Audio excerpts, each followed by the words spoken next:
വടക്കഞ്ചേരി മണ്ണുത്തി ആറുവരിപ്പാതയിലെ വടക്കഞ്ചേരി മേൽപ്പാലത്തിൽ ജോയിന്റിലെ തകർച്ചയെ തുടർന്ന് കുത്തിപ്പൊളിച്ച് നന്നാക്കൽ തുടങ്ങി. തൃശൂർ ദിശയിലേക്കുള്ള പാലത്തിലാണ് കുത്തിപ്പൊളിക്കൽ. ഇതേ തുടർന്ന് ഈ ഭാഗത്ത് ഒരു വരിയാണ് ഗതാഗതം. രണ്ടാഴ്ച മുമ്പാണ് ജോയിന്റിലെ കോൺക്രീറ്റ് ഇളകി വിള്ളലുണ്ടായത്. വാഹനങ്ങൾ കടന്നുപോകുമ്പോൾ കോൺക്രീറ്റ് ഘട്ടം ഘട്ടമായി അടർന്നു തുടങ്ങി. ഇതോടെയാണ് കുത്തിപ്പൊളിച്ച് നന്നാക്കാൻ ആരംഭിച്ചത്.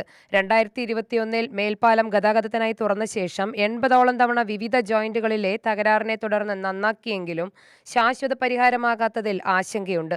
36 ജോയിന്റുകളാണ് വടക്കഞ്ചേരി മേൽപ്പാലത്തിനുള്ളത്. 4 വർഷത്തിനിടെ 80ഓളം തവണ ജോയിന്റുകളിലെ തകർച്ചയെ തുടർന്ന് നന്നാക്കി.